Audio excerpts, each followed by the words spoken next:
Bu dayılar gençlikten bu motorlara biniyorlar herhalde baba. Muhtemelen abi. Şeylik var yani. Bu yaşta hiç olamaz. Bu yaştan sonra bu tulumlar buraya zinc mezing falan olacak iş değil zaten. Araba ayağını takılır şey olur. Basarsın yani.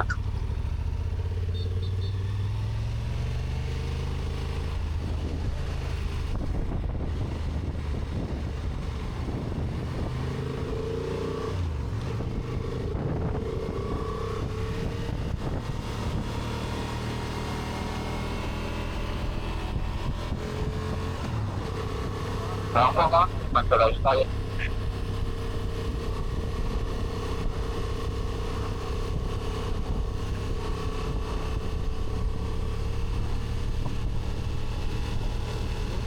Orada deniz manzarası insanı çok etkiliyor abi. O kadın denizden geldi ya çocuklarla yürüyerek oğlum. Ya karşımızdaki kasabanın arkasıydı.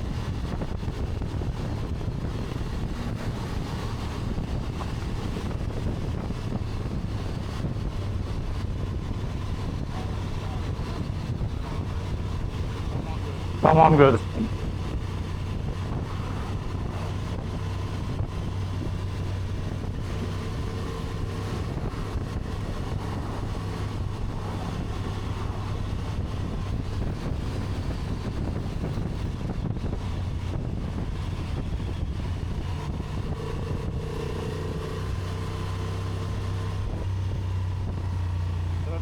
Trafik çok kalabalık zaten ya.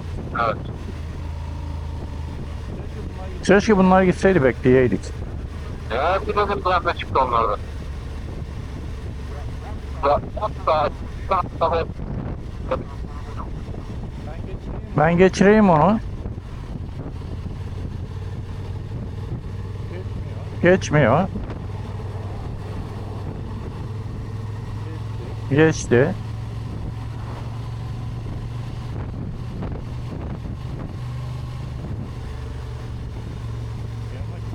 Ama şimdi biz bunların hepsini birden bir daha geçmemiz gerekecek. Gitmiyorlar çünkü. karşı. Abi kamyon var. Neyse usul usul gidelim. Buraları biraz Evet.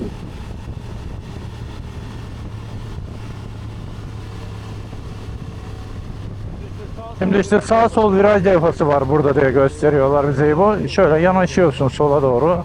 Şimdi önümüzde arabalar var. Sola yanaşmaya gerek yok da. İşte sollama yasağı varsa arkası görünmüyordur. Evet.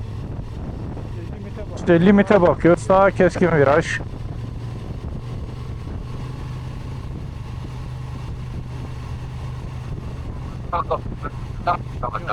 Yok dıştan alıyoruz abi. Full dıştan gidiyoruz. Önde arabalar var diye böyle ortalardan gidiyorum ben şimdi. Yok sağ viraj olduğu için dıştan gidersen daha yüksek hızla dönebilirsin. Çünkü çemberin çapı artıyor. Ama işte baksan karşıdan araba geldi. Yok. Yok öyle bir şey yapmadığını varsayıyorsun. Ama karşıdan arabayı görünce zaten ortaya doğru geliyorsun. Onu o şekilde yönetiyorsun. Yapıyorsun canım. Biz abi lastiğin sınırında giden tipler değiliz ki, fark etmedin mi? Bizim virajda hareket edecek dünya yerimiz var. Şurada cenderme var. Abi artık kendilerine bana ne yapabilir? Rastlarını yaptım ben.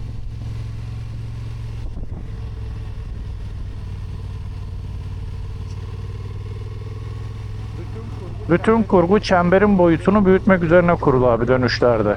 Çember boyu uzadıkça yayı tekerindeki yanal sürtünme azalıyor. Öyle olunca da kayma riskin azaldığı için daha yüksek hıza dönebiliyorsun. Evet. Motor da daha az yatıyor zaten öyle olunca. İçte kalınca daha dar bir çemberde daha fazla yatıyor motor. Ama ben korkarım geçmemiz gerektiğini düşünüyorum bunları. Bizlere ilgilen yapmışlar.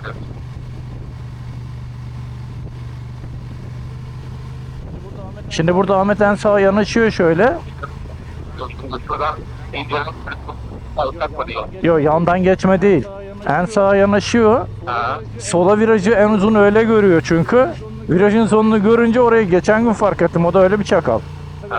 Tabii o çakallık doğru değil. Teknik yani daha doğrusu. Görüşü öyle almak için iyice sağa yanaşıyor zaten. Sola virajda.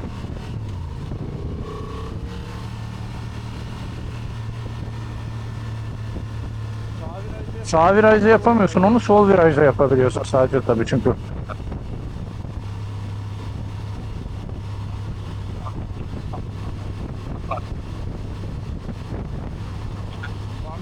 Kamyon yüklü salamaz. O değil de arkamızda da o.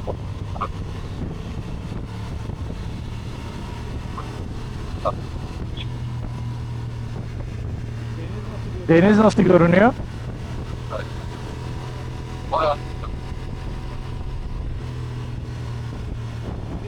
Ha, birimiz yola baksak yeter diyorsun.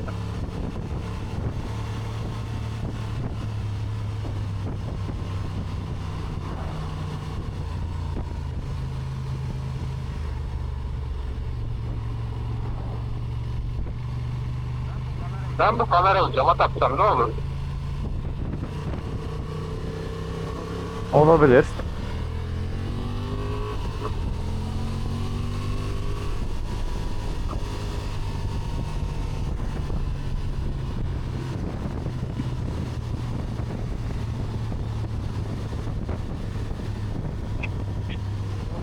Yok. Benim olduğum yerde görünüyordu, o zaman çıktım ben. Ha. Yol kaplamayı görünce dedim ki bir gireyim ben azıcık. Sen geriden geliyorsun ya, senin olduğun yerde görünmüyordu.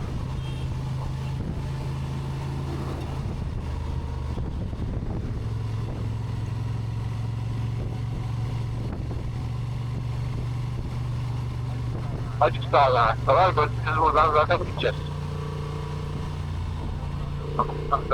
Motorcunun sevmiyor arkadaş. Ben Ben kimseyi görmüyorum. Karşı serbest gibi hala ama tepe üstü. Tekrardan kadar geldim. Tamam.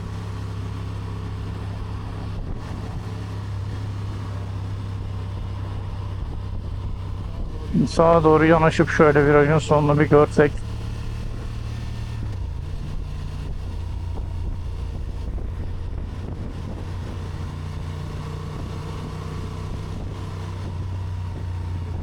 Geçebilecek kadar görünmüyor. Taksici gidiyor yalnız ha. Adamlar böyle olmaz. Anca gördük. Onların olduğu yerden görünüyor da bizim olduğumuz yerden görünmüyordu. Abi kırmızılının yaptığına bak. Onunki Arabaya bak şimdi bak.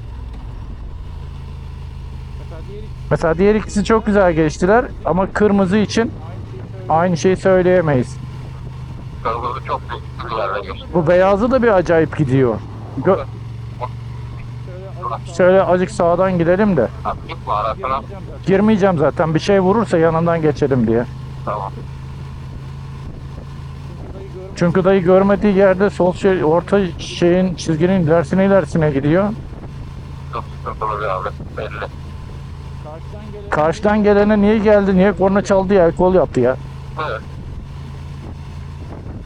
Ödülün şey ödülü ama. En büyük sorun bu ya. Ne kadar yol gideceksin abi? Şurada gideceğimiz bak, şu otelin orada dümdüz olacak yol. Zaten bölük yola dönecek. Pat pat gidecek millet. Ben Bakın. Ne çalıyor falan.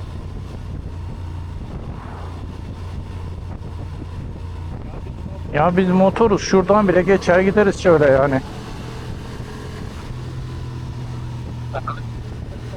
Serbest abi. Sen nereye gidiyorsun öyle? Ben en kötü bir teker izine sığırım.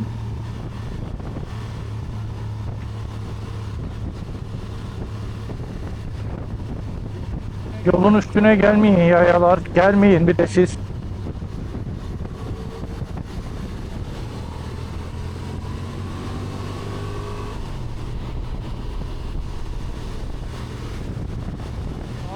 Şu an sapaklarda da kimse yok.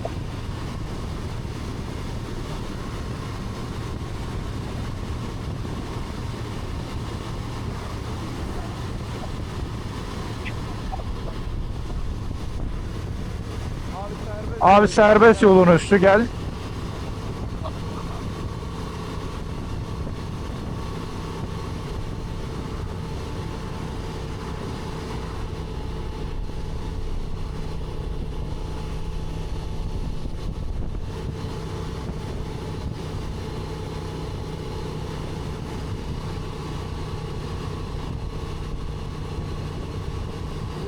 Bu yol her türden deneyim edinmek için ideal bir yol. Derisi, manyağı, virajı, sabır testi.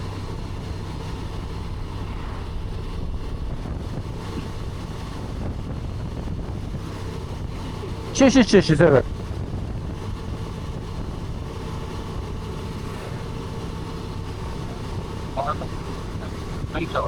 Geç, geçsin o gitsin. Tempomuzu bozmasın o. Evet.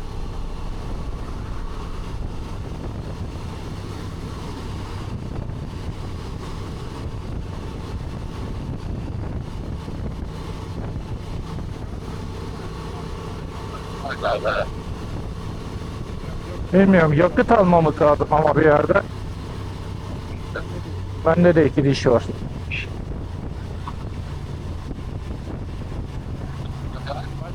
Başka yerden almıyorsun sen çünkü. Aslında Erkan abi. He.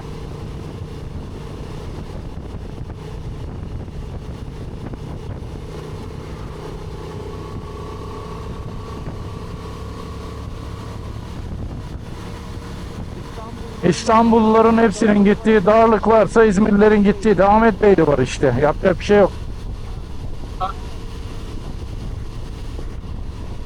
Yan taraflara bir yere gidiyorlar. Sağdan tarafı çıkışında.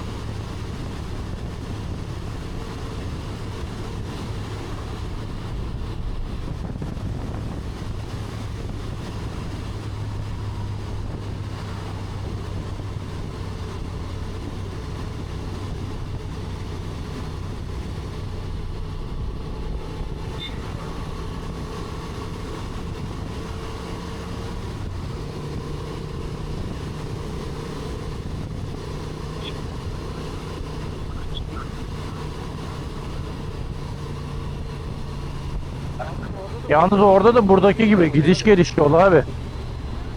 Ben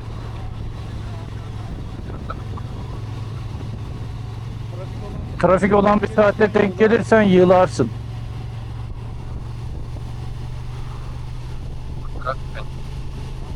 ama ben birisi böyle Millet denizde. hakikaten Kasabada radar vardır. Gitmiyoruz hızlı. kardeş. Daha çıkalım. Seferihisar'a geldik. Hakikaten kardeş.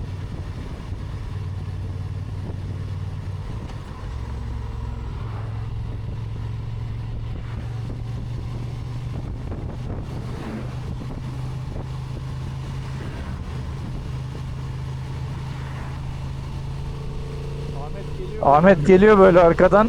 Radar olan yerleri biliyorlar ya onlar. Öyle bir yere geliyor bakıyorsun arkadan kaybolmuş. Söylüyor başta diyor ki ben vallahi gelmem peşinden. Baktın ki gelmiyorum peşinden hızlı gittiğini bil. Radarlara verme. Yaya geçitleri var. Değiştirecek. Söyledim sana yol verelim. Motor olarak bu yolda bu şeritte yol vermek beni ürkütmekte. Ama arka kontrolü tabii. Arkadaki çünkü o şey Mitsubishi biraz değişik geliyor bana. Sonra böyle elimde yapacağım, Google işaret edeceğim. En azından hani seni görmeyecek ama çok hızlı görür.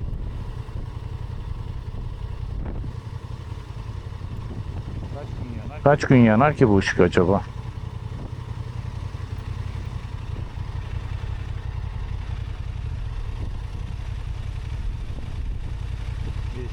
Yeşil daha yeni yandı. İnşallah sola geçip vermez şu anda. Versin geçerler yanımızdan.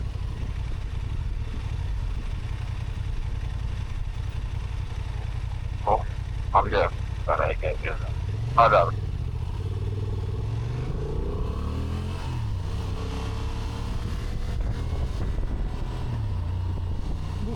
Bu kadar gidebiliyoruz. Çünkü kent içindeyiz. Attım. 50.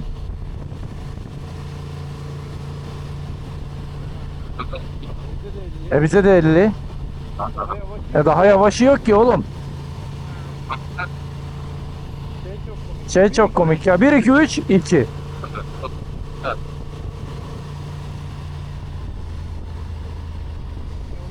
Yolun üstünde bir kaos var. Bir duruyor millet sebepsiz. Sağa döndü, şimdi açılır. Ya, önde bir minibüs gibi bir şey, arkasında bir şey çekiyor mudur? Yok, sağa dönmek için bile atlanıyorlar.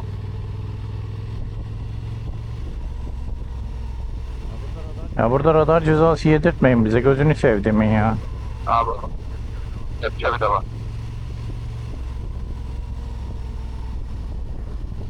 Şimdi baksana biraz sonra sağdan yolu verdi.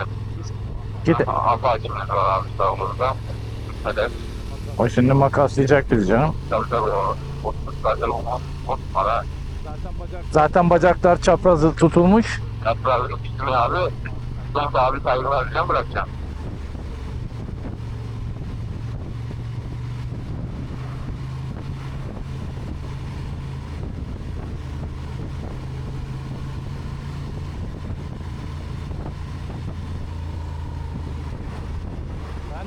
Ben de mi sana Seferihisar mı dedim orayı? Evet. O Seferihisar'da dünya var oğlum. Öyle mi? Ben burada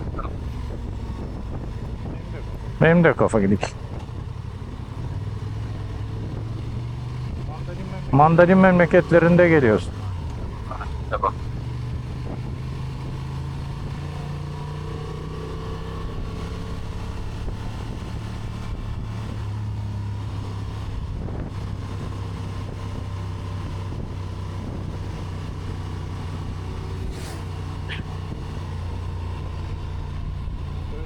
Şöyle geleceğim abi önüne doğru.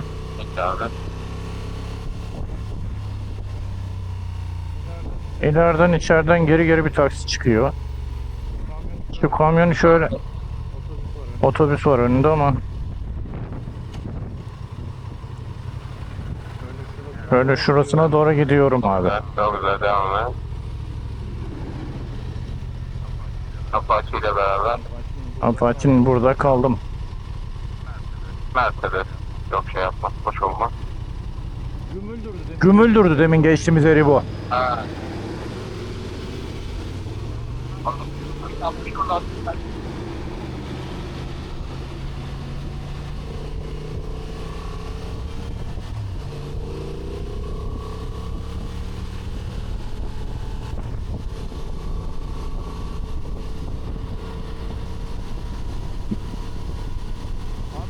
Abi adam bayrak gibi sallanarak gidiyor ya. Arkadaki jip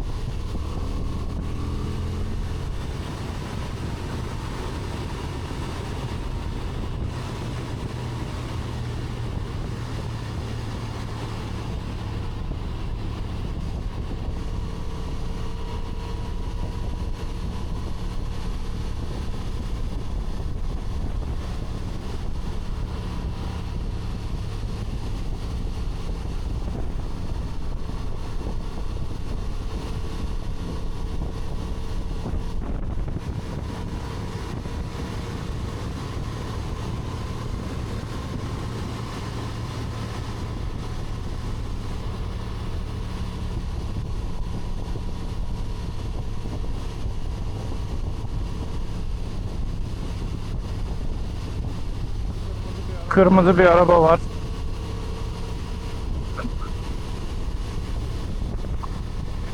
Senin solundaki arabayı gördü.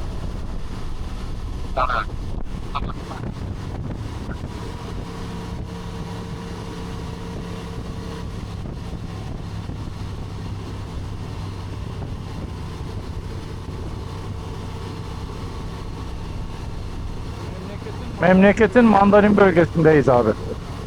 Tamam. Tamam.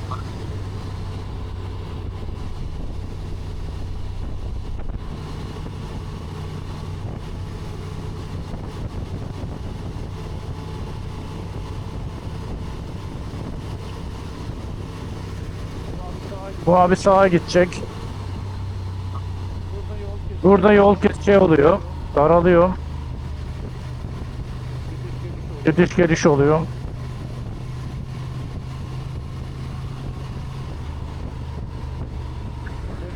Petrol ofisi olduğu için burada da durmuyorum.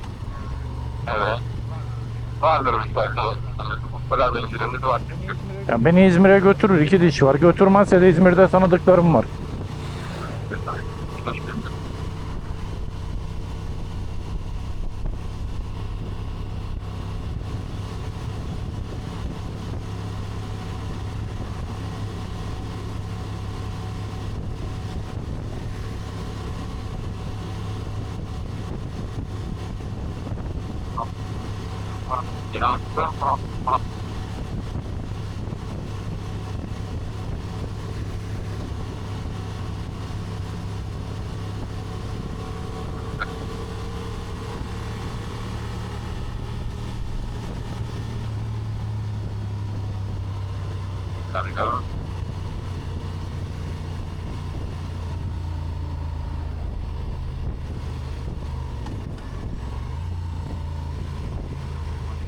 Maşallah var. Arasında gidiyor. Hoplaya zıplaya gidiyor. Şu sağdaki dayı bize bir şey yapar mı? Yapmaz. Şöyle gidip mi versek? Sağa gelir mi?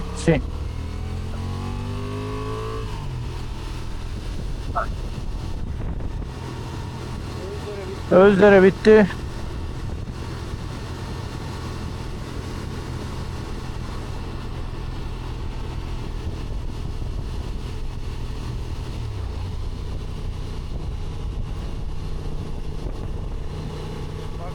Bak burası hipokamp. Sol taraf ağaçlık yer.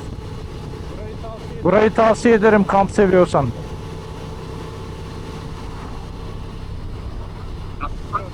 Burası. Ha, doğru. Hadi be abi, yok. Sana geçeceğim ben de.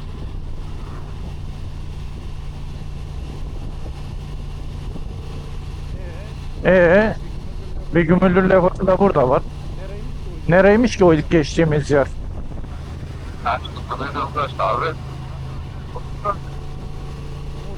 Muhtemelen abi. Bu tarafta kesin bildiğim tek yer Ürkmez. Ha, Orada çünkü ben üniversitedeyken yaz kampı yapmıştım. Onu da oradan biliyorum.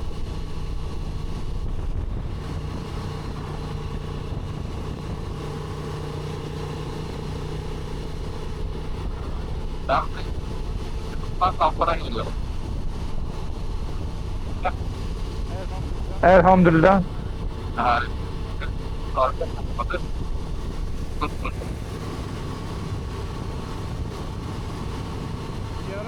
Bir ara 9 Eylül'ün kampına Ürkmez'e geliyorduk biz. Ha, Ben öğrenciyken de orada gelmiştim. Şu arkadaki Ürkmez'in arkasındaki dağlarda jeoloji yapmışlığım var yani. neyse, o çıkarsa ait yok. İşte bu. Ha, okulda geçtim ya. Ha,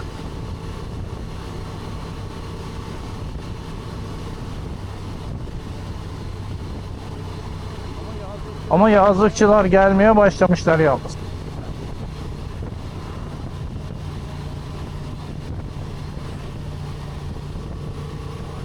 yavaş yavaş artıklar gidiyorlar. Tamam ya. Eylül'e kadar buralarda millet. Evet. Geçenlerde şurayı kapatmışlar tatbikat var diye. Aha. Ürkmez'de ama. Ürkmez'den aradan dağın üstünden çok güzel bir yerlerden gittik. Bir ara da sizi oradan götüreyim. Ben de hiç gitmediydim oradan. Ben Toros'ta zaten gittim abi. Evet, Toros Candır.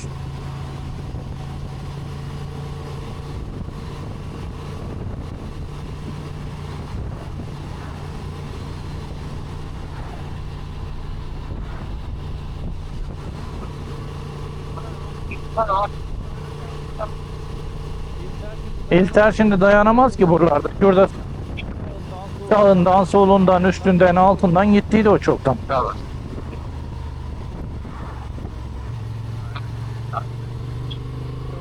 Çok güzel oldu. Önümüz açıldı bu.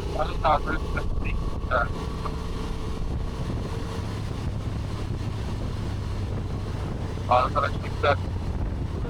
Bu da gider öyle bak. Abi çıkalım. Ne yapayım? Şılap diye diyorsun.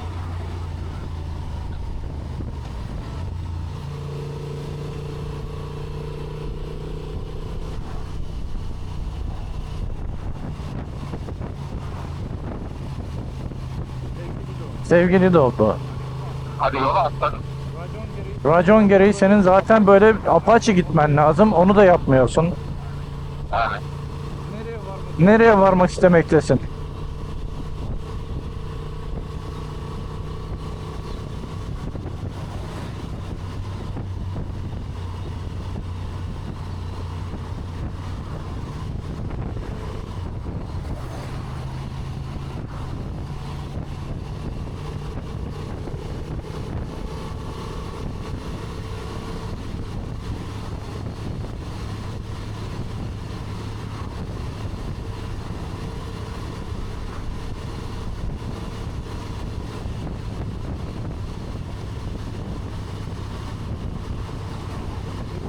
Ebo'cum saat 4 oldu. Sığacığa girmeyelim.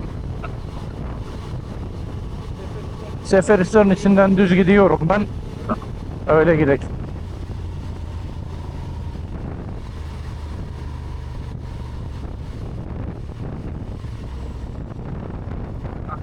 Menderes'e hangisi daha kolaysa bilmiyorum ama Yok ya gideriz. Buradan gideriz. Daha o kadar vaktimiz var. yani dümdüz yapıştırabiliriz. Güzel bir yol var ileride çünkü o yolu sürmeni isterim. Ha. Evet 360'ımızı da bizde gördüğüne göre.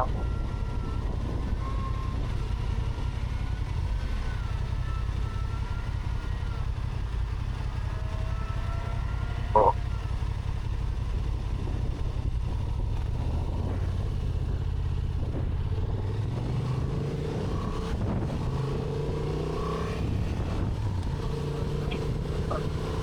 Olmaz mı abi? Vaktiyle diyorsun.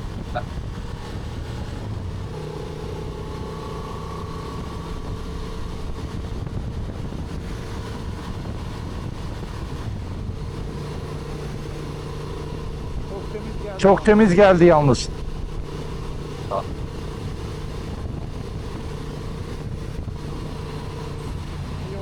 Bir yol ağzı geliyor. Abinin tampon yerde gidiyor oğlum. Ar- arkasından gitmeye gelmez. Yok abi. Kalkıyor. Sen bana yok. Kalktıktan sonra Arkadaş, evet arkadaş. arkadaş.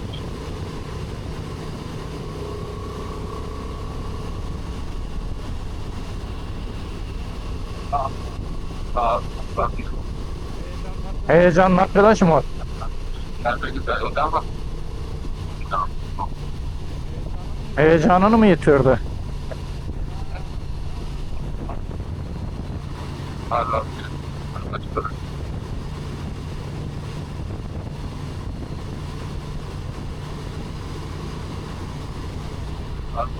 Yok ama. Hayır var. Abi kent içi 60'a iniyoruz direkt. Ha aşağı var. O zaman benzin alalım. O zaman tezgahına atar. Tamponsuz da gitsin biraz. Tam. Tamponu yok değil adam öyle deme. Arkamızdan abi. Demek ki bugünkü imtihanımız o. Tamponsuz ve Şunun önüne duruyorum ben şurada boşluk gördüm.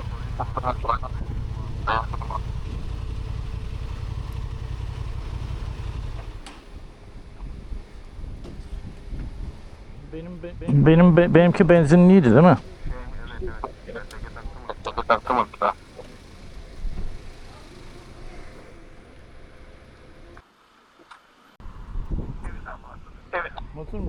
Hazır mıyız?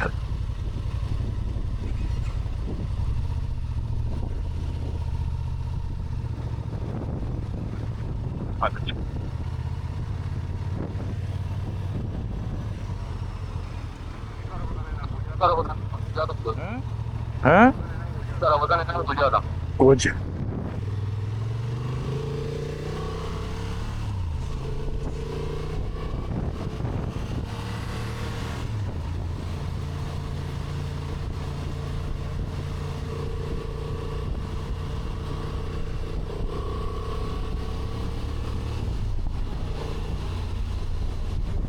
Şimdi kulaklıkları taktım ben.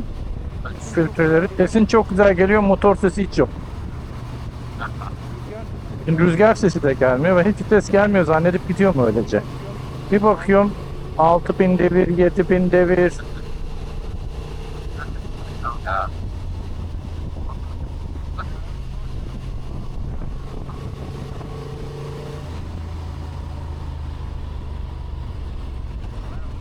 Ben uçamadım. Ya rüzgar beni çok yoruyor. Şimdi birazdan otobana çıkacağız ya. Hani durup takmak gibi bir adetim de yok biliyorsun. Bende hani durma diye bir olay yok.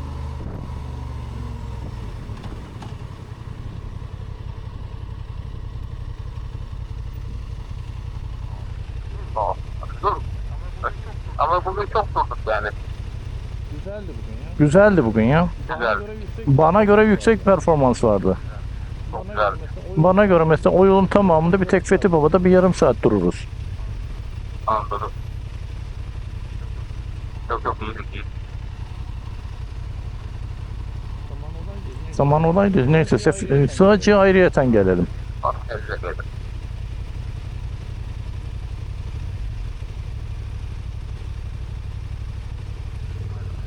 Hadi bakalım.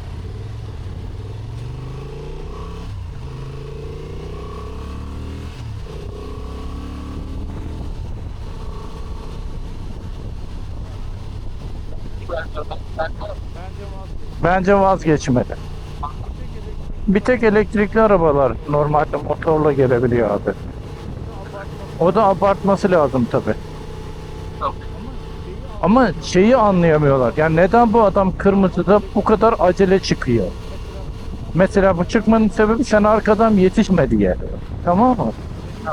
Benim derdim o. Fakat sen de arkamdan yetişmeye çalışıyorsun. O zaman benim hızlı çıkmamın bir anlamı kalmıyor. Benim derdim ulan yani ne güzel gidiyor bu makine diye ben kırmızı ışığı mı beklerim? Ben gazlayacak otoban var, dünya kadar yol var yani.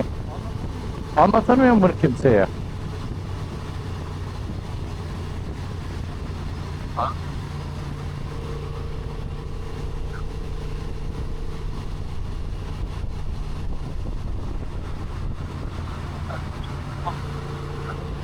Olabilir. İleride de kameralar var.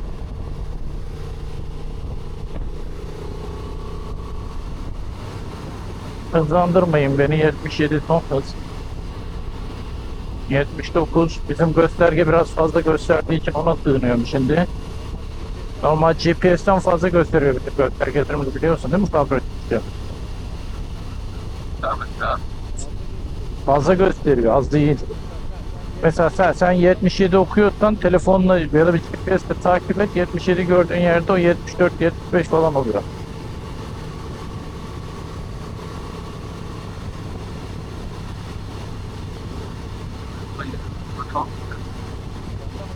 Zaten o yüzden pek çok sefer geçiyorum ben.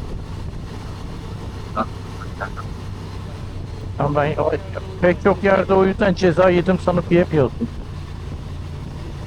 Kesin yaz diyorsun yazmıyor.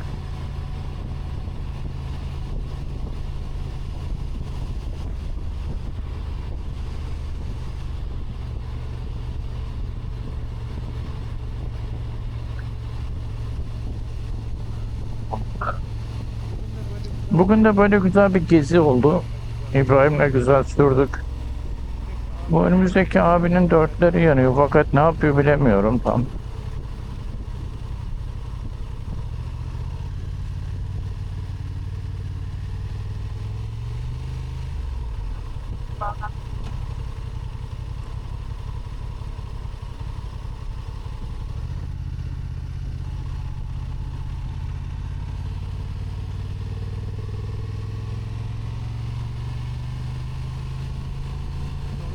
Bir sonraki kırmızının gerisi arkamdan kavşaktan geçen araçların karşılıklı geçtiği bir yerdeydi. Orada kalmak istemedim.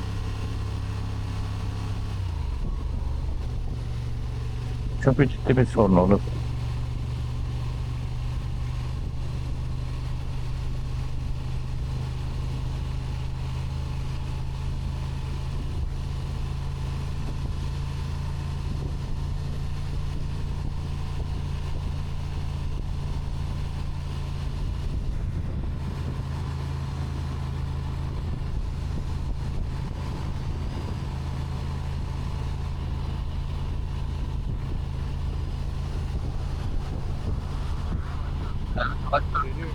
Geliyor şimdi. Tamam yakaladım. Galiba. Aha benim. Ben senin farını görüyorum. Tamam.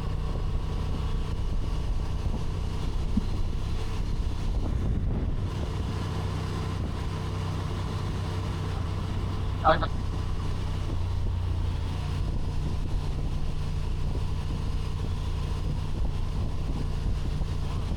Ona var abla yok. Ya ona yapacak bir şey yok. Hava sıcak çünkü. İnsanlar ne yapsınlar? Demin sarıda geçtim. Evet. 2 tane kırmızı ışık koymuşlar. Kırmızı ışığı uyup durursan durduğun yerde üstünden geçip sağa sola gidebilecek arabalar.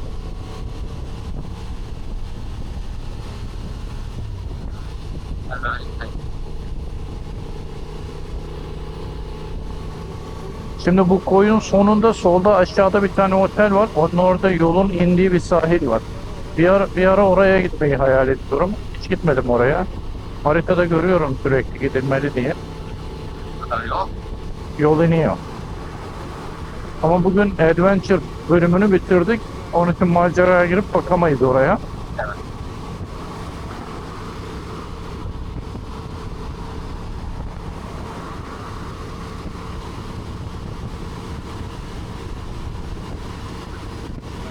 Şimdi birazdan iyice bir kaymak yol gelecek ileride. Uzun virajları var.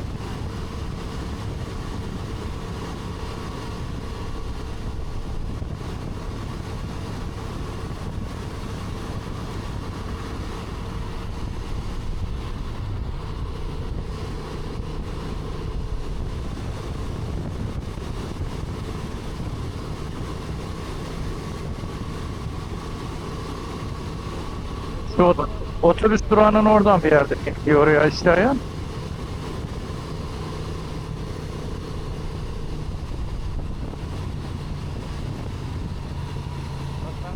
Bak ben mesela sağ virajda son anda bu tarafa geçtim ya. Onu söylüyor Ahmet bana. Madem sağ virajı gördüm niye daha önceden? Pozisyona sola diye.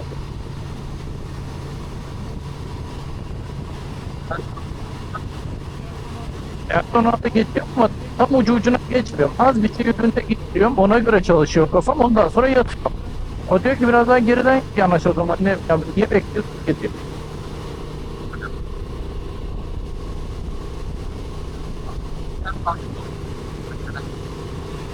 Hani bir engel yoksa bir şey yoksa niye geçiyorsun?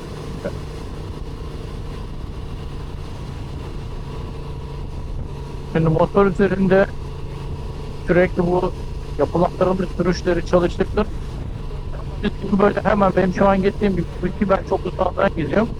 Bunun ta dibinden 4 parmak dibinden gidebiliyor bu beyaz çizginin ondan. Yola geldik.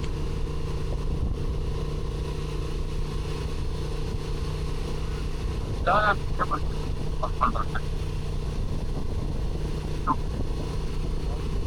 Bak şimdi yola. Oo.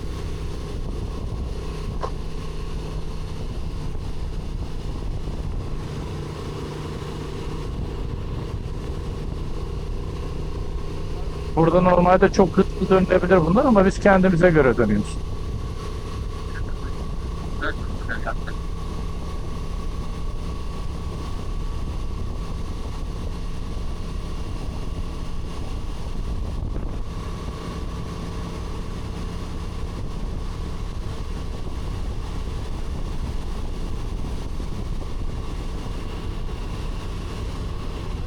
Burada şeyi destek gazını çalışıyorum yolun bu bölümünde ben. Hafif rampa ve viraj olduğu için Ha. destek gazın yetmeyince ortaya geliyorsun çünkü.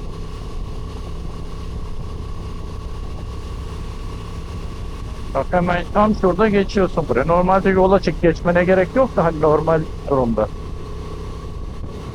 Çalışmam lazım biraz daha ama benim şeyde otoparkta çalışmam lazım biraz motoru taktır çektir. Kilit gidon falan çalışmam lazım.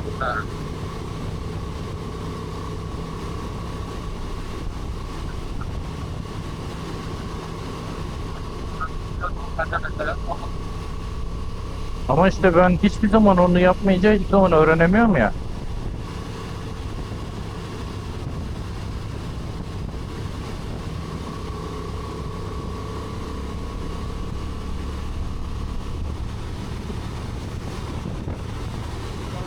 Yukarıda sağ yukarıda bak şey var. Rüzgar değirmeni var. Ha.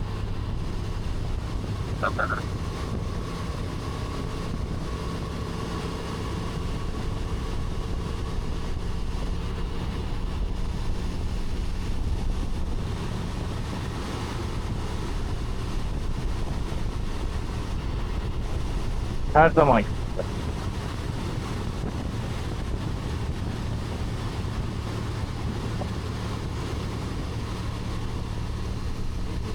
Yeşil bir yer görünce bir daha gelip bakalım demiyorsun abi bize. Zaten muhtemelen son görüşünü iyice bakıyorsun. Bakalım bu yaz neler olacak.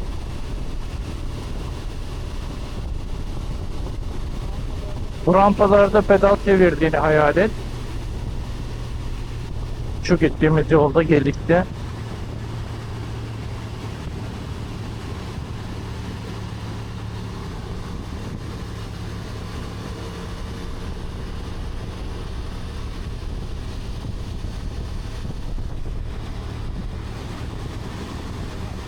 Değil mi?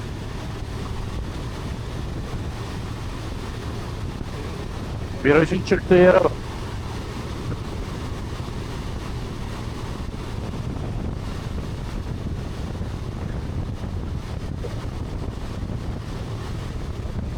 Yazın şuralar falan adam dolu oluyor. Millet denize geliyor buraya.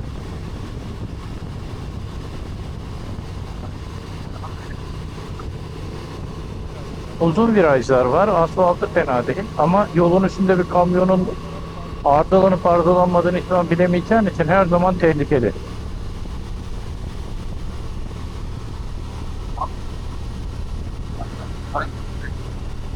Yapacak bir şey yok. Burası da atış alanı, tatbikat alanı. Aha, geçen işte yukarıdan verdiler yolu. Yukarıdaki yoldan gidiyorum. Karşıdan reolar geliyor. Vanlar geliyor.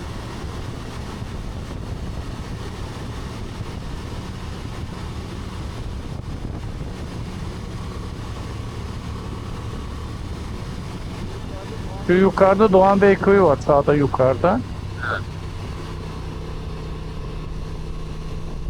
Baksana yolun güzelliğine. Çıkarma sahili burası.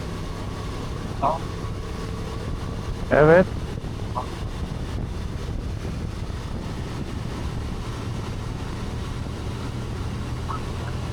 Aynen.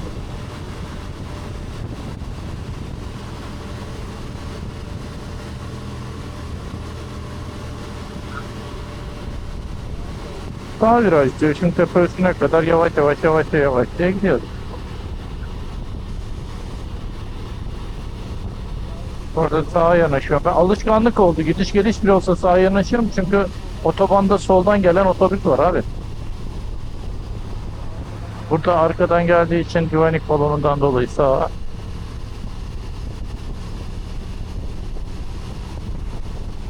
Şimdi biz ondan daha konforlu dönüyoruz. Orada şimdi Eren koltukta yana doğru ittiriyor onu işte araba. Biz motorla yattık.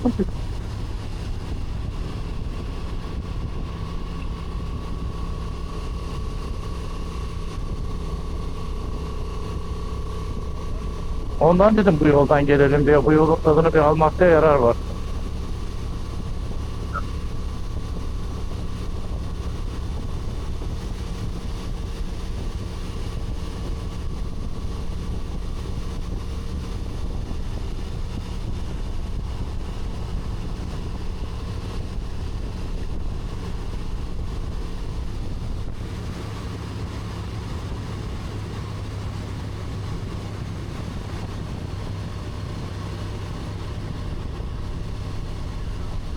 Ramazan. Tabii tabii, Ramazanlık burası. Bu yolun sadece bu bölümü ama.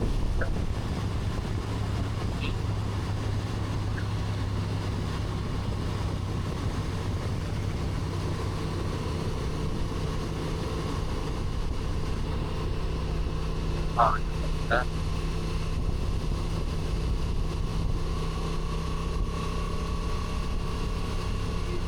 Şu yeşil kayanın adı Serpantin birader. Yolun sonunda sonunda yeşil kaya. Şu karşı tepelerin üzerinde çok gezmişliğim var yaya. Buranın jeolojisini yapıyordum. Haritalıyordum.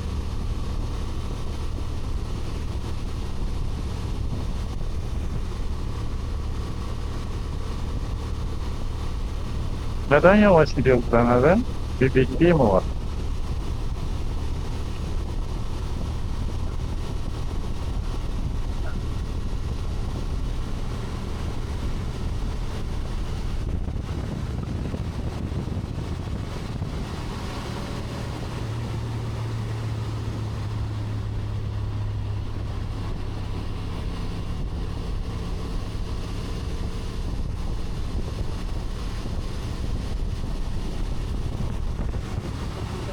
Çok ideal saatte geldik. Seferihisar. Saate de epey güzel uyduk aslında. Bir tek sıracık olmadı çünkü fazla oturduk şeyde. Hem köy kahvesinde hem yukarıda oturup ama yukarıda oturulacak yerdi ya, güzel oldu orası. Nerede senin uykun bile geldi, o kadar oturduk.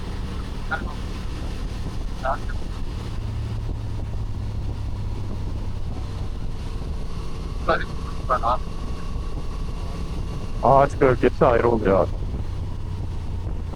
Kırmızı.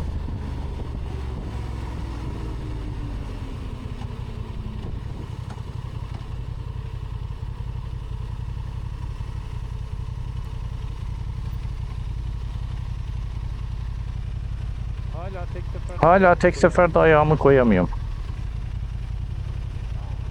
Ha, o zaman ne olacak lan bu? Bak öbür motordan bu motora geçtiğinde koyamıyorsun.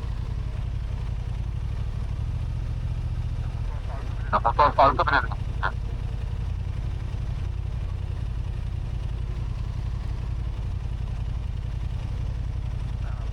Sen hazırla gazını.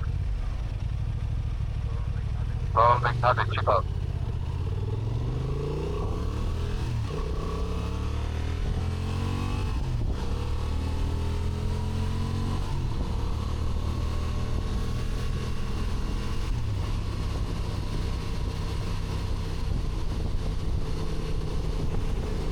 Gidebileceğimiz bu kadar. Daha fazlası yok. Gidiyor arkadaş. Gelsin. O, o kızça ilgisi var onun. Kızdı zaten ben yanından gittim diye.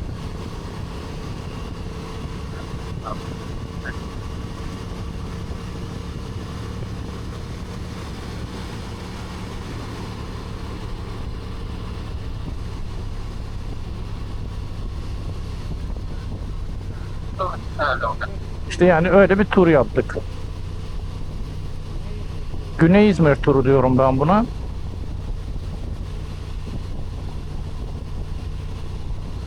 Çok evet. Yani canın sıkıldığında bir arkadaşla, eşle, dostla bak gel orijinal bir yol yapalım deyince yapılabilecek güzel bir yol bu. Evet. Şey gibi değil ya, gel hadi Saruhanlı'ya doğru gazlayalım gibi bir şey değil. Biraz daha böyle özel bir gün olsun istiyorsan yapılacak turlardan. Ben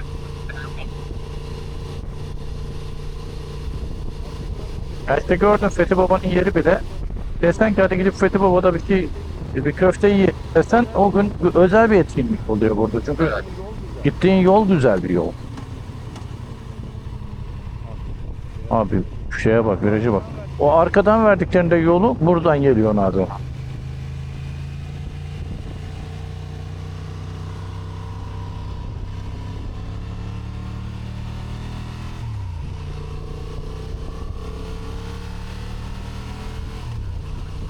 sana eğitim alalım.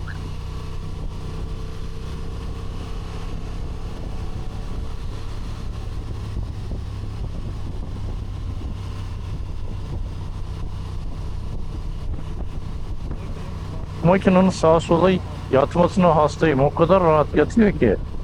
Evet. Yani daha sadece Abi scooter böyle bir şey yapamıyor. Yani scooter'da öyle bir kavram yok zaten. Mevcut değil yani. daha daha böyle. Daha bu kadar ben çok daha burada belli oldu. Evet, burası biraz karışık bir yer. İleride de zaten dar. Emniyet şeridi falan da yok. Şöyle birisinin arkasına yanaşacağız. Orada sağdan kalalım. Sola sığacık sapağı çünkü o. Aradan gidersek çöp kamyonuyla şeyin arasında kalacağız. Yavaş diyorum ben o yüzden. Yok abi yavaşla. Belki önümüzdekiler biz durmadan yürürler. Usta motorcu gibi görünürüm o zaman. Zaten öyle oldu sen.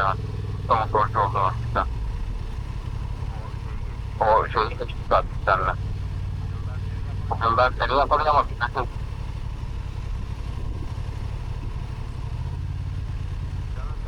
Canın sağdan girmek isterse gir abi. Yok, gittiler. Ben şöyle ortaya doğru gidebilirim. Sen orada kaldın ama. Gelip giririm arkamdan gelirim ben.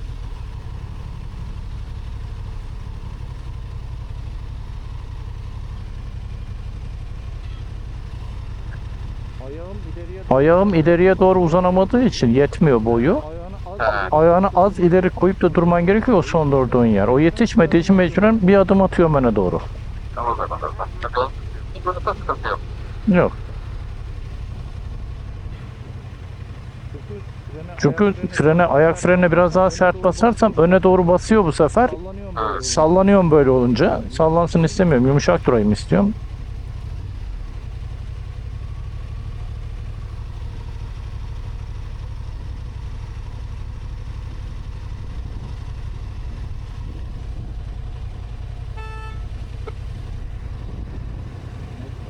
Ne oldu be? Arkadaşlar öyle herhalde.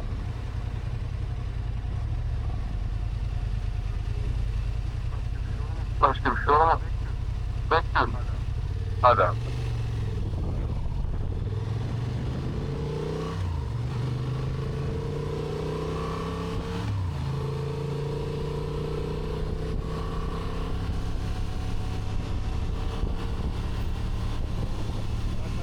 Zaten daha hızlı gidemiyoruz. Şu an 60, burada 70 herhalde hız sınırı inşallah yani. Abi. Sen Bize 30 olmasın. bir dakika dur. Şöyle aralığa bir bakalım durum ne.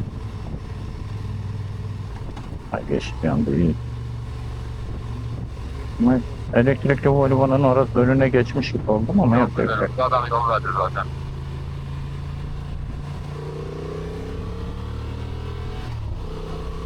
Adam şimdi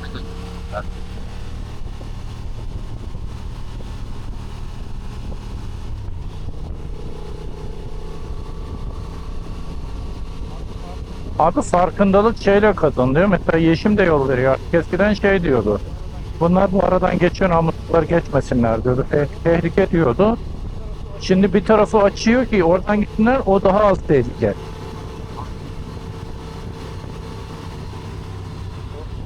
O sıcak akşamüstü güneşi, rüzgarı, yediğimiz kemiğimiz ısındı bu. ya ben memnunum şu anda. Kırmızı yanıyor. Ha, ben bunu geçeceğim. Ben durum. Yerde kırmızı yanıyor zaten.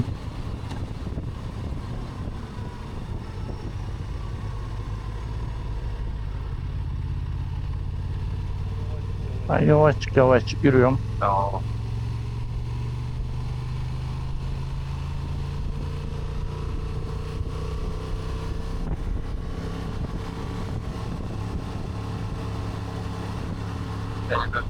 Ben hesap bakıyorum. Gördün. Tamam. Döndü.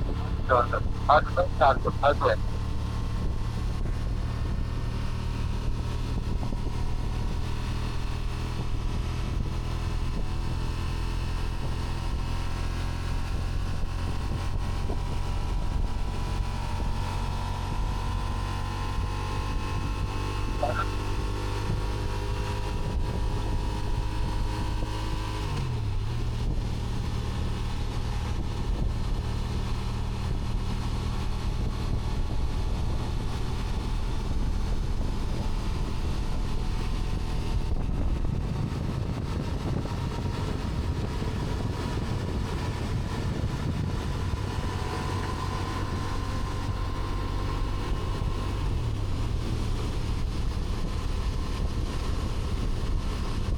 Ha, tamam.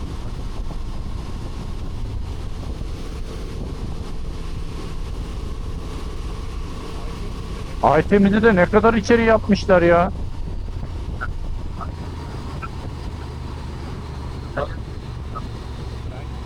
Belki motora gaz koyuyorlardır. Öyle bir motordu dostu falan. Yani bunun önceden koyma, kaç koyma yerleri var, motosikletleri var. Benzinliklerinde. İleride bir tane İleride bir tane kepçe çalıştığı için çok gitmiyorum. arkası Ya şunun arkasında durayım ha. En önde durmuşum. Tam bilirsin abi, okey. Baksana herife. Benim bu bir çalışıyor.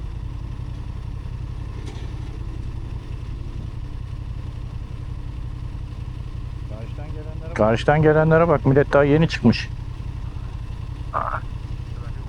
Trafik olmasın diye düşünmüşlerdir ama Yanlış bir hesapla. Yanlış bir hesap var. yanlış hesap var.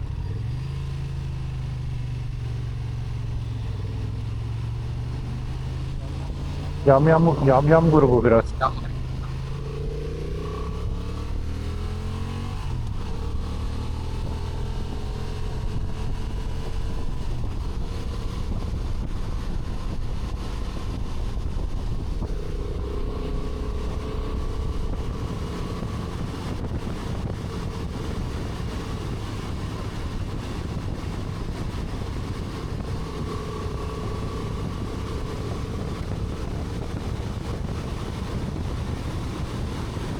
Sıcak hava geldi, vizörü kapattım abi.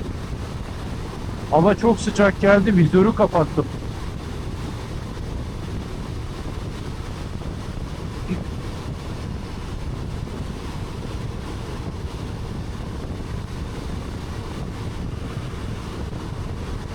Bir seferde geçen çıktığımız yerden geri döndük ya, gidememiştik. Havacığa çıkacağız, oradan buralara geleceğiz. Geçen dönmek zorunda kaldık ya kışın soğukta akşam.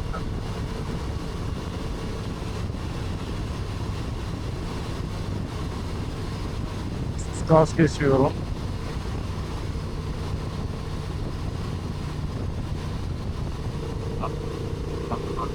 Ben de geçtim abi, bu saatten sonra duramam.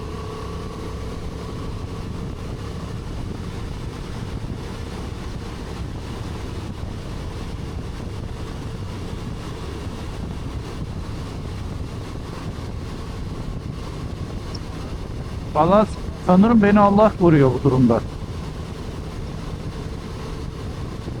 Çünkü şimdiye kadar bir sürü hani bu sefer kesin ceza yapıştırdılar dediğim yerden ceza yemedik elhamdülillah.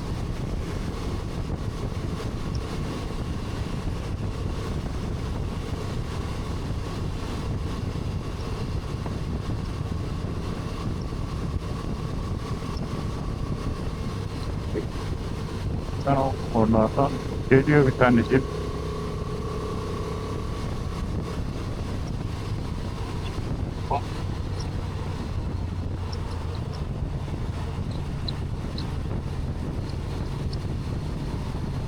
Mazda mı bu 626 falan?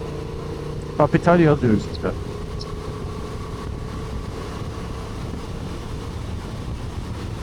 Kia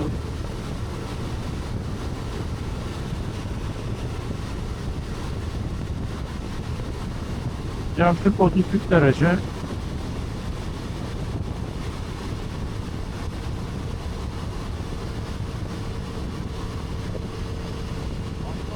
Asfalttan geliyor bir sıcak.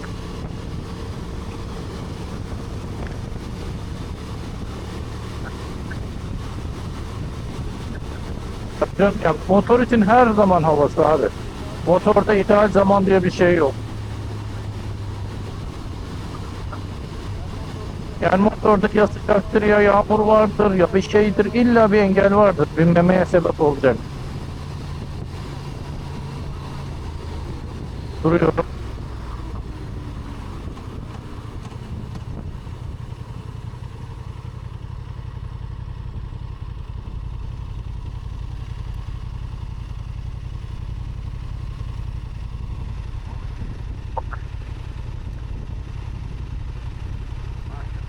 Maşallah, maşallah.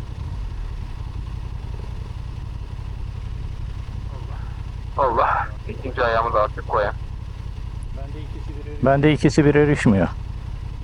Birisini uzatıp Birisini uzatıp tabanını basabiliyorum böyle. ikisini uzatırsam İkisini uzatırsam ayak ucuna. Açmak için basıyorum ben sadece. Hadi.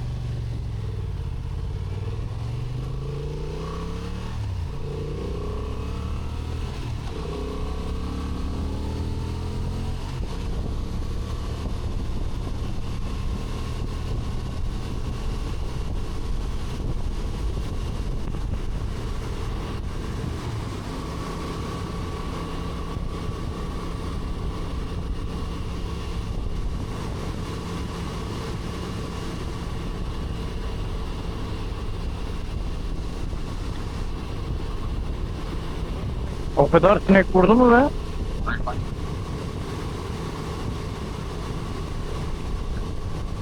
He.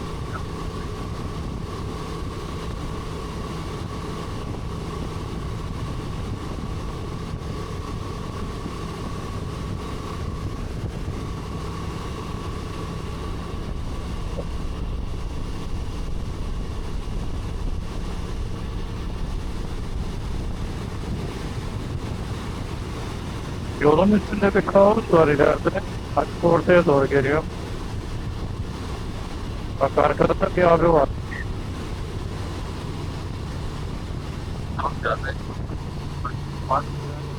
Geldim en sağa, daha gidecek bir yerim yok.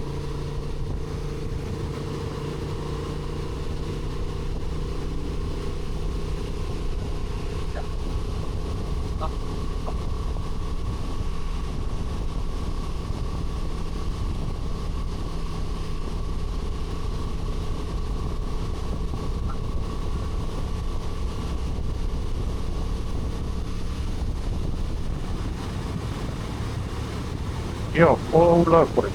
Adem nerede? Zaten ileride otobanın oraya çıkacağız.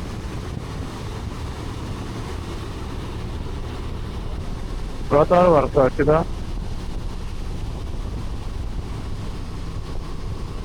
Bizi de okuyor mu bilmiyorum. Sadece bay. 90'la gidiyoruz abi burada, zaten kamyonu 90 burada. Anlarsın. Ya.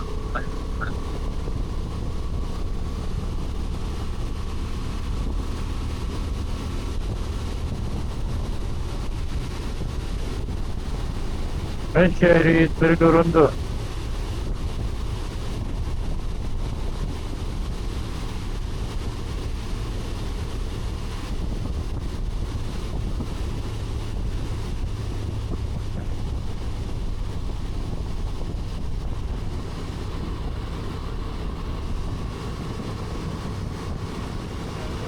Bir yerlerde bir kafamı dinlendirmem lazım. Ama benim kas çıkmaya başladı.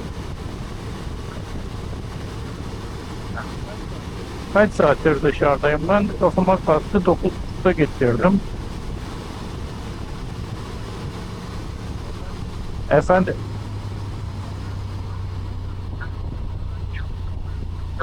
Kulaklarım tamam.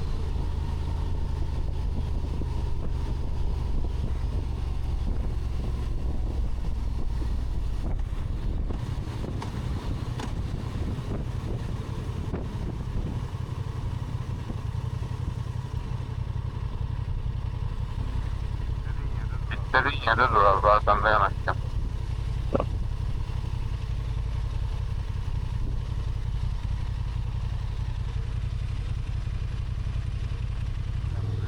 Tamam he.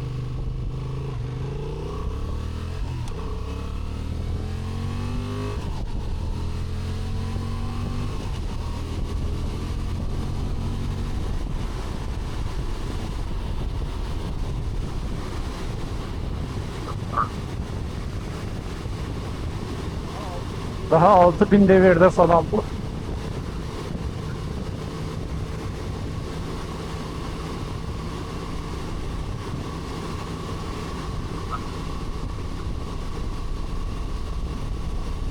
Bak. 4000 5. vites.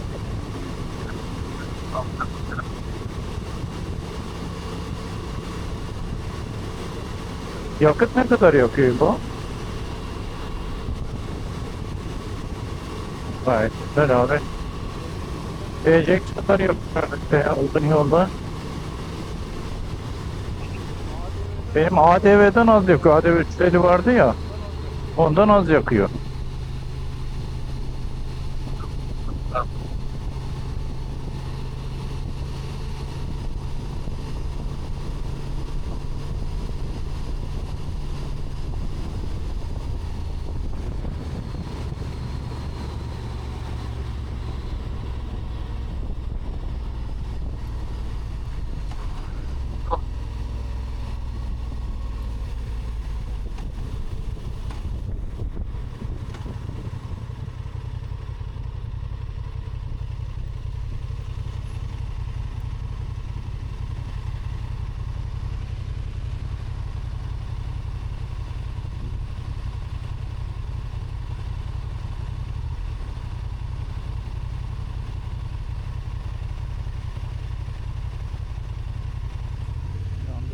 Yandı.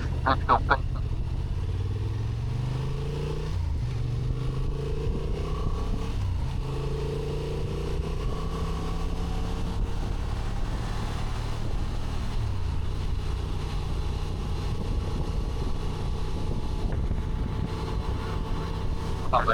Çok iyi.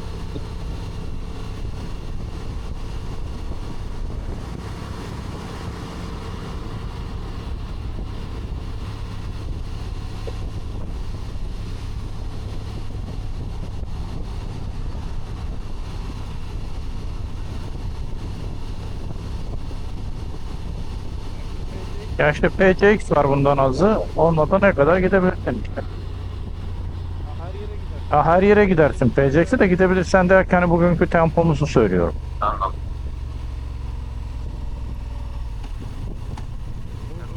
Bu önümüzdeki elektrikli abinin de bir heyecanı var. Onun için sonuna girmiyorum. Şöyle ortaya duruyorum ben.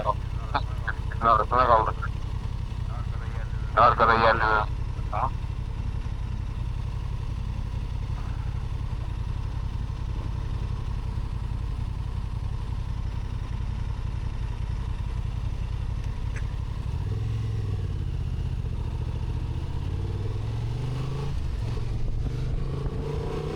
Karşıda Tenere vardı bir tane.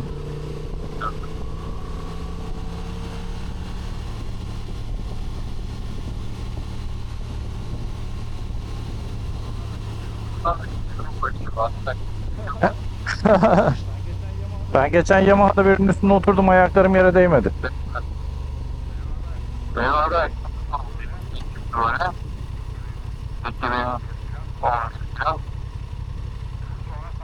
sonra sattım. Kim? Kim? Benim Ha. bu kadar bu oyunu var adam. Abi ona bineceksen Abi ona bineceksen en az 1.80 olman lazım. o da asgari. O da asgarisi yani.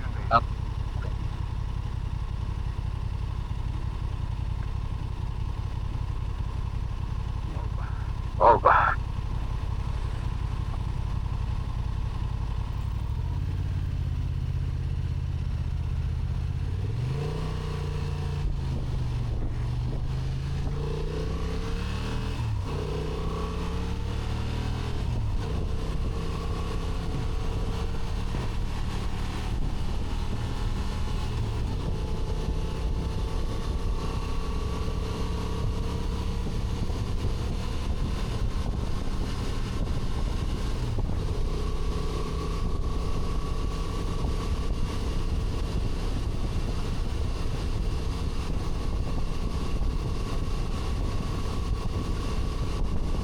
Ya benim bir işe gitmem lazım da bir cumartesi gidebilirim. Cumartesi günü de ziyaret etmek istemiyorum. Nasıl olacak bilmiyorum.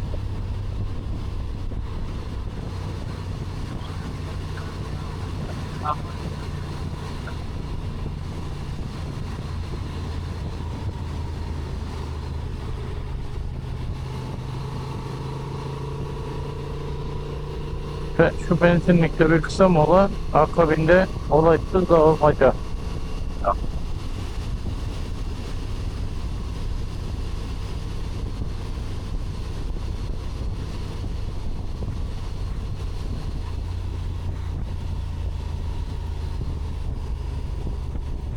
Gökyüzüne yapmışlar beni. Hızımı ayarlayamadım. Hızımı ayarlayamadım da bilemedim ne kadar gideceğimi. Öyle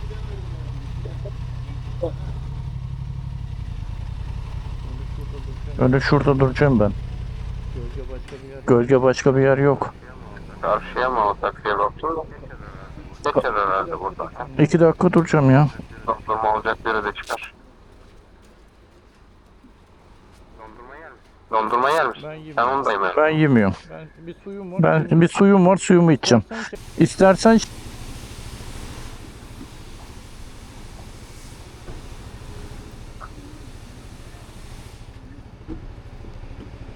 Çenemdeki kamera. bu çenemdeki kameranın süresi fena değil mi? Onda 2 saat maksimum. Benim 45 dakika. Anamdır. Anam. Dururken de gavur ölüsü. Gidiyorum.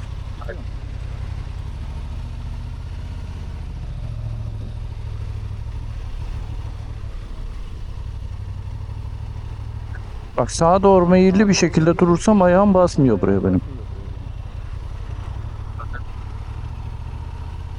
Hafif meyilli ya orası.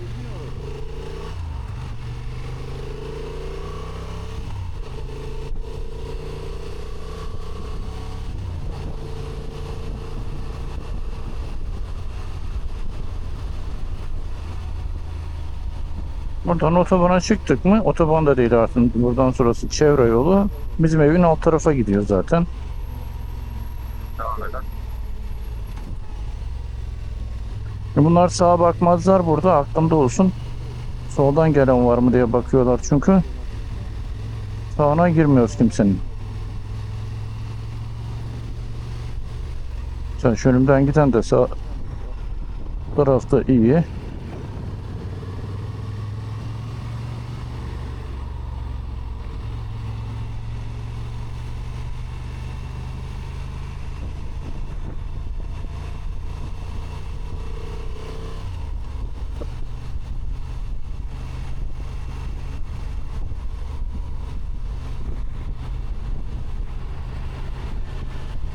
Bu şeyin filesi pantolonun böyle göz göz ya.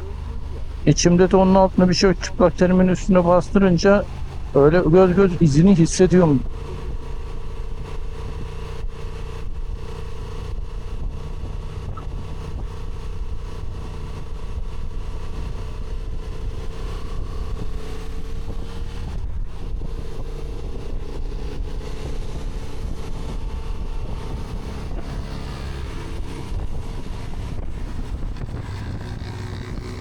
Aman be Mehmet git sen abi. Öl, öl, öldün.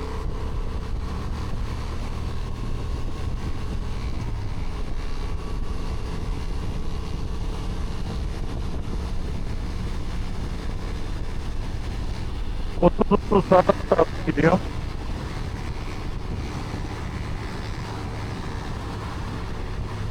Böyle grup sürüşü gibi oldu hep birlikte olsun.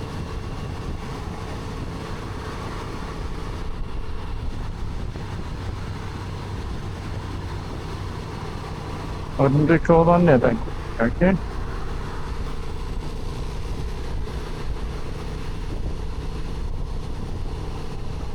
Abi ne güzel çiçek kokusu geldi.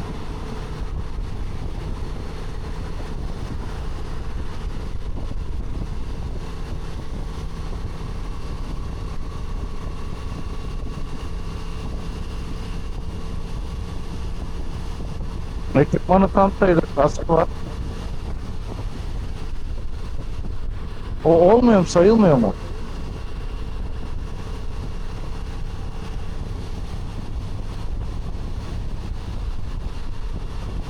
Bak en güzel manzaralarından biri İzmir'in şu önümüzdeki rampayı çıktıktan sonra İstiklap'ın oradan aşağı sallandığındaki manzaradır.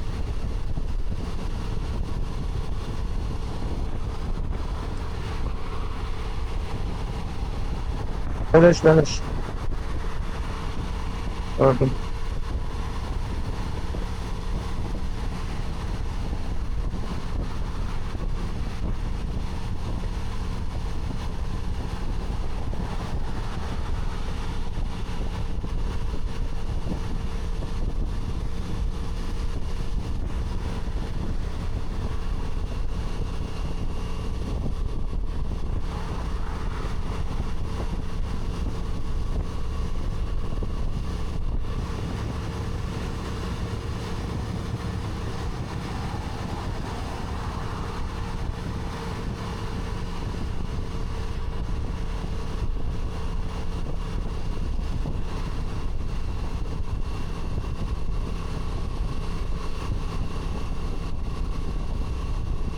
Şu karşıdaki dağların tepelerine götüreceğim seni İbo bir seferde. Yakın verene kadar çıkıyor. Tepesine çıkarsak askeriye alır. Sonra nasıl salar onu tam bilmiyorum. Bir sefer yüklendim gireceğim diye yanlışlıkla oraya da Allah'tan hani şey yapmadılar, ciddiye almadılar.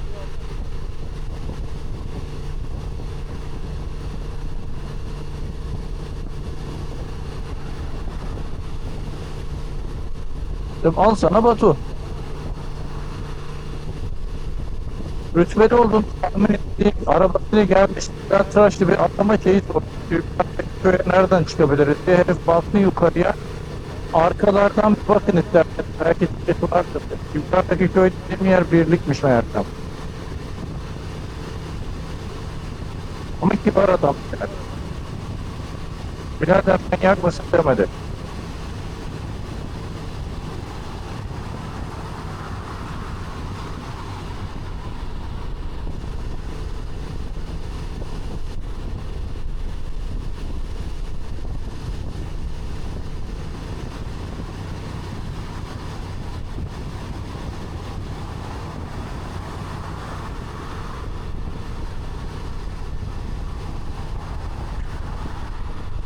Ve Körfez.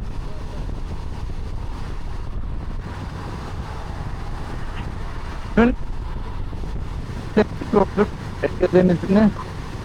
Şimdi Körfez'i gördük. Şayet bir daha gidersek Nidos tarafına, Nidos'ta da hem Ege'yi hem Akdeniz'i görebiliyorsun. Datça'da işte ya.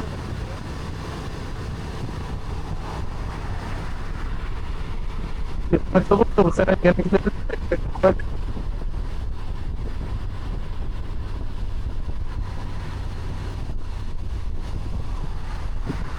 Anladım.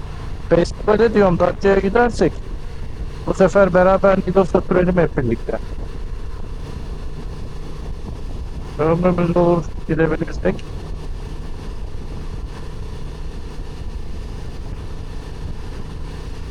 Ya o motorla bizimle gelemez cesetlenemiyor.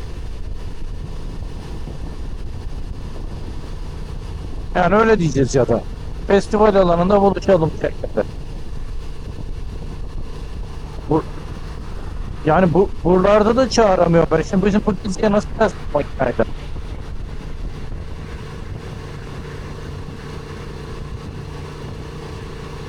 Çünkü hani şimdi bizim gittiğimiz o rampalara o makineyle gelecek olsa hararet yapar onun makinesi oralarda. Bir de sokmak doğru değil oraya o makineyi.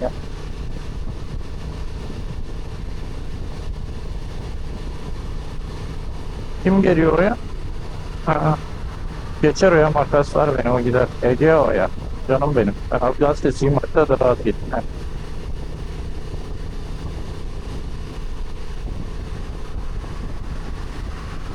Fark etmedim. Onu mu çaldı? Ya biraz öyle oluyor, var böyle.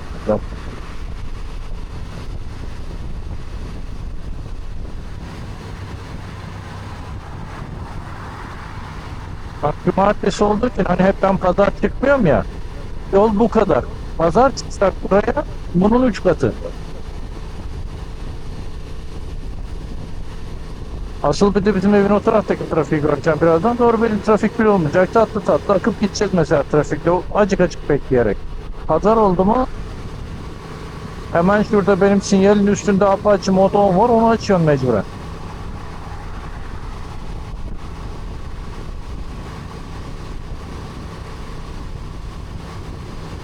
Bak dikkat et. Gelişte de karşıda trafik pek yok. Mesela şu anda trafik hiç yok sayıdır burada.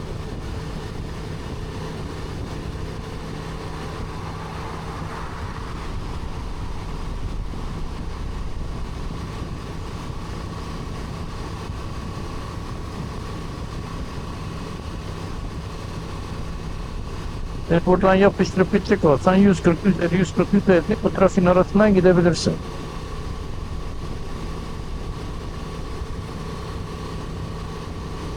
Yapmıyoruz, usul usul gidiyoruz. Bak sağımızda dağımız, solumuzda denizimiz.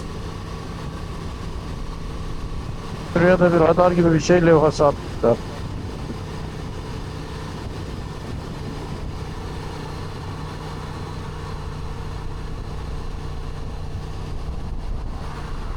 Tamam Allah korusun da kulun da bir şey yapması lazım. 96 bende hız.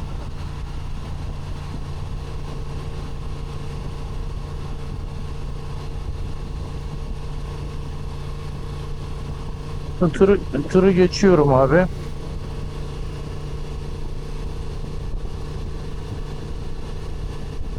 Önümden bir büyük arabanın gitmesini sevmiyorum.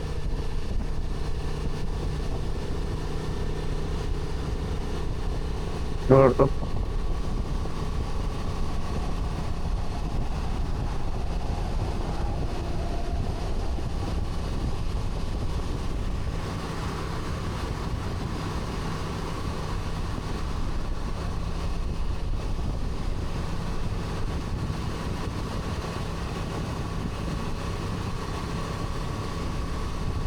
Evet sevgili dostlar, sevgili arkadaşlar. Bugünkü turumuzun sonuna yaklaştık. Güzel bir tur oldu. Sabah söylediğim rotayı sürdük. Bir tek Trakya'ya giremedik. Vaktimiz yetmedi.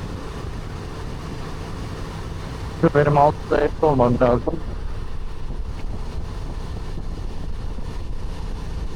Benim hep öyle bir taahhütüm var. Bir yetişmem gereken bir yer oluyor genellikle. Bak naked dedikleri böyle bir şey. Çıplak biniyorsun. Yok abi yanlış biliyorsunuz. Sen çıplak biniyorsun. O zaman naked motor oluyor. Şimdi ona giyinip binersen o naked motor olmaz.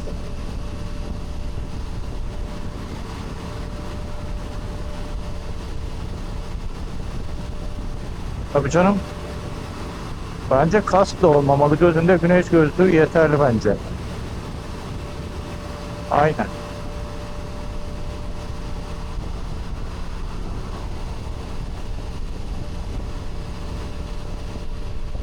Turumuzu tamamladık. Şimdi bizim sahilden usul usul gideceğiz.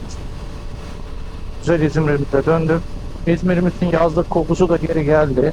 Artık özlemini duyduğumuz bir şey. Özlemini duymuyoruz. Tabii Melence'nin girişinden itibaren tüm sahil boyunca iliklerinize kadar çekmiyorsunuz. Hastaysanız getilerinizi atın.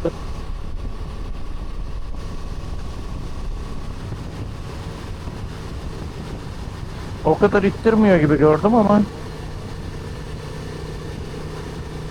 zaten şimdi biz sağa doğru gideceğiz birazdan. Çünkü sağdan gitmemiz daha pratik.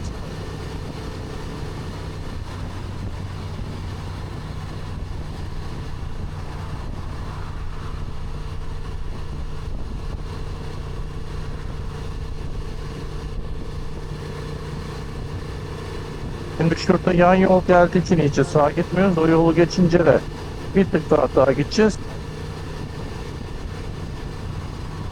Ama zaten bu saatte yol hiç şeritte bir trafik beklemiyor. En fazla trafik lambasından dolayı bekleyeceğiz. O da bekleyeceğiz gari yapacak bir şey yok.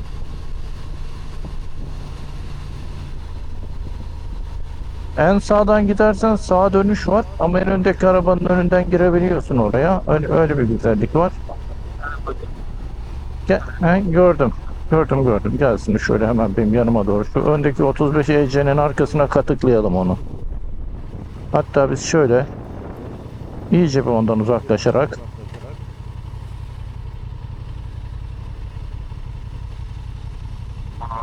polis geçin dedi herhalde diye düşündüm. Çünkü öndeki adam gitti geçin dememiş polis. İyi mi herif haşırt diye gitti heriflerin üstüne doğru.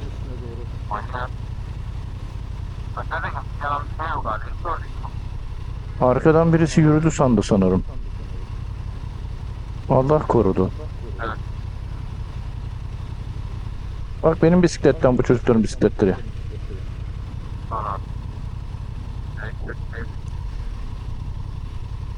Bisiklet bile benim gibi tombik.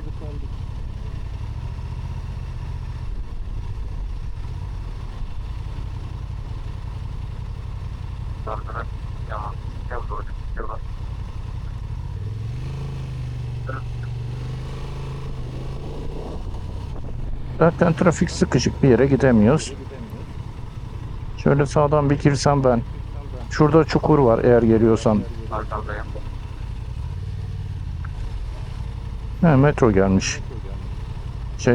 Tramvay. Tramvay gelince bak yola bak, gayet güzel açık. Mesela bugün benim şehrin içinde her yere götürebilirsin abi. Yarın dokuma. Bana de ki abi cumartesi günü İzmir'in sokaklarını gezeceğiz. Her yere gezerim.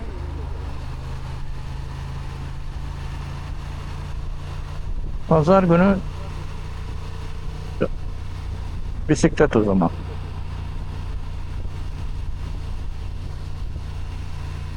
Çok güzel bir tur oldu bugün. Yalnız İzmir'in etrafında gezebileceğin en güzel rotalardan birini sürdün İbo. Bence de. Bir Kuşadası tarafına gitmedik. Hakikaten. Bunları geçip gitmiyorum. Şöyle tatlı tatlı bekleye ama beni davet ediyor burası. Davet etme beni, gitmiyorum. Yeşil yanıyor. Düz. Tamam. Sen hep düz gidiyorsun abi. Kaldım atladım. Yapacak bir şey yok. Sinyalini fark etmedim onun çünkü ben.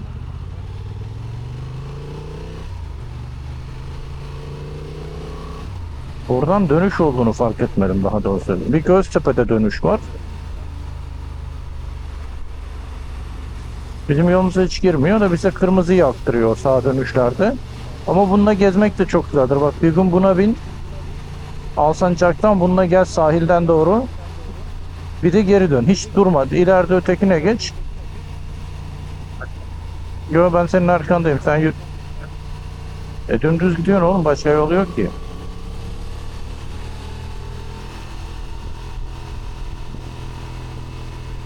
Bir tane yol var oğlum zaten.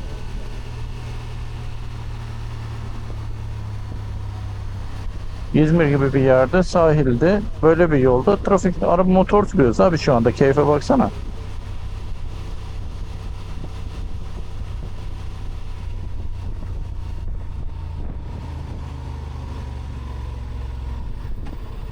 Arkadaki makine güzel bir şey. Adam da Kıyafeti var en azından diyorsun. Ne oldu bir abi durdu.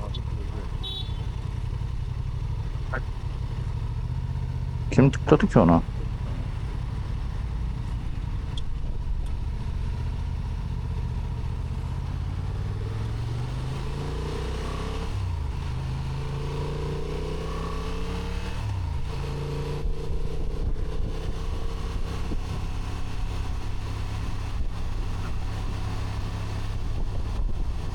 Anlayamadık.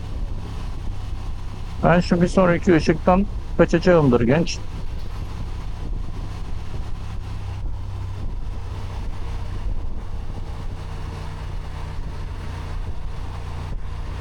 Çok teşekkür ediyorum genç sana da. Hadi selametle diyorum o zaman. Sen istediğin yerden git. ha, Şimdi konaktasın zaten. ha.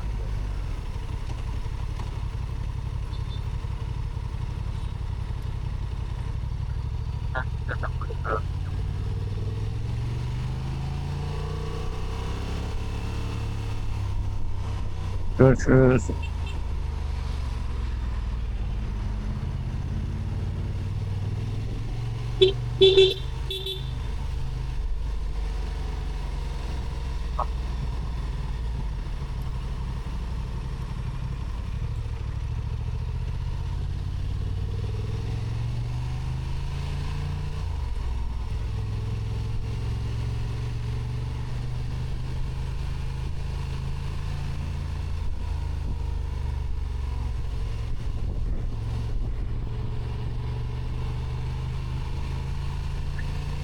Evet sevgili dostlar, sevgili arkadaşlar.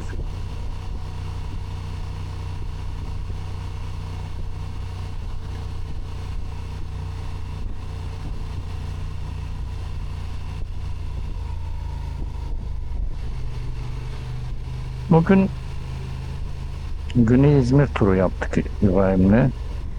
Gülçe bir kısmını gezdik. Sağ olsun bütün yolculuklarımda eğer vakti müsait olursa bana eşlik ediyor. Benim uzun süreli turlarım olduğu için herkes gelmiyor benimle. Gördüğüm kadarıyla ben şimdi 9'da çıktım. Bugün geç çıktık aslında. Yani 9'da çıktım, 10'da buluştuk. 10.30'da hareket edebildik. İşte eve dönüş 6. Yani bu kısa bir tur olarak söyleyebilirim. Günü motosiklete ayırdığım zaman tüm günü sürmek istiyorum. Aydınlığın tamamını kullanmak istiyorum. Aralarda az oturuyorum. Böylelikle hani dediğim gibi benimle uyumlu bir şekilde gezirken çok olmuyor. Olsun varsın diyoruz.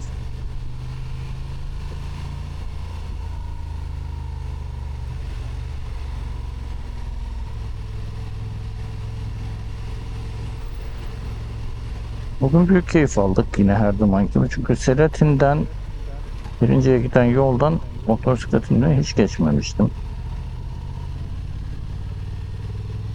Arabayla gezmiştim daha önce. Motosiklette de çok eğlenceli olduğunu deneyimlemiş oldum. Herkese tavsiye ederim. Ne kadar video çıkar oradan bilmiyorum da çıkarsa görürsünüz yolda.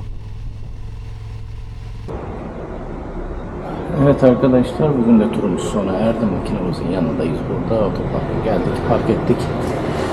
Güzel bir sürüş oldu bugün. İbrahim'le beraber sürdük. Çok eğlendik bugün. Bugün kendi rekorumu kırdım, bir sürü yerde durduk. Yani Şirince'de durduk, Selahattin'de durduk. Bir tek Berevi'de durmadık. Ondan sonra Fethi Baba'da durduk, Ahmet Beyli'de, daha sonra Seferihisar'ın çıkışında ve otobana yakın bir yerde bir daha durduk. Epey bir mola verdik bugün. Eğlendik sizin anlayacağınız. Bol bol sohbet ettik yolda, interkomları bağlamıştık. Daha güzel sürüşler sizin olsun. Başka sürüşlerde görüşmek üzere. Hoşça kalın.